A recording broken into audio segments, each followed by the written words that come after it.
अब किसी ने पूछा महाराज कथा सुनने से आप कह रहे हैं कि लाभ होगा, वास्तव वस्तु का बोध होगा, भगवान से मिलन होगा, ये सब होगा, लेकिन होगा कब, कितना समय लगेगा? बोले सद्यो, शीघ्र ही। कितनी शीघ्र, कितनी जल्दी? बोले शुश्रूषु भी तत्क्षणात्। जिस क्षण हम निर्मत्सर होकर के साफ मन से हरि की कथा सुनने का संकल्प कर लेंगे, उसी क्षण भगवान हमारे हृदय में हृदय अवरुध्यते यत्र, अवरुद्ध हो जाएंगे। शब्दों पर ध्यान दीजिए, व्यास जी ने क्या लिखा? अवरुद्ध हो जाएंगे। अवरुद्ध का मतलब हमारे हृदय में कैद हो जाएंगे। दो शब्द होते हैं, एक होता है विराजमान, एक होता है अवरुद्ध। दोनों शब्दों में बड़ा अंतर है महाराज।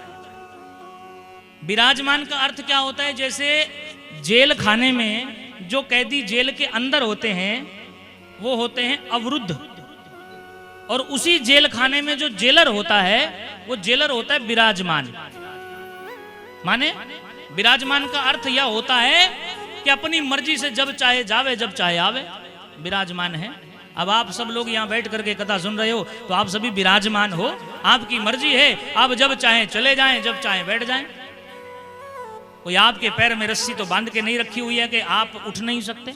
आपकी अपनी इच्छा है, उठें, चाहे पानी पीने का मन करे तो पानी पिए, जाने का मन करे तो जा भी सकते हैं। लेकिन हम व्यास गद्दी नहीं छोड़ सकते जब तक आरती नहीं होगी। आप हैं विराजमान, हम विराजमान नहीं हैं, हम अवरुद्ध हैं। जब तक भगवान की कथा का ये नियम पूरा नहीं होगा, क्रम पूरा नहीं होगा, आरती नहीं होगी, तब तक हम व्यास गद्दी नहीं छोड़ सकते।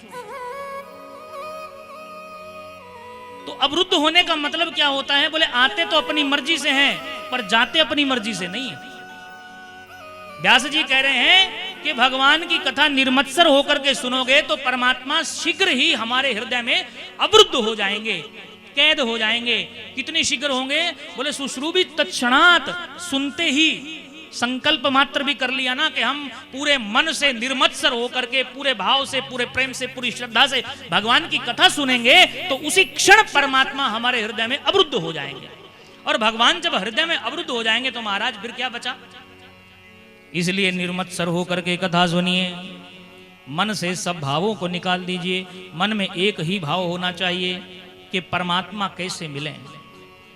पूरे भाव से, पूरे मन से, पूरी श्रद्धा से हरि की कथा सुनिए और उस कथा सुनने से भगवत प्राप्ति होगी।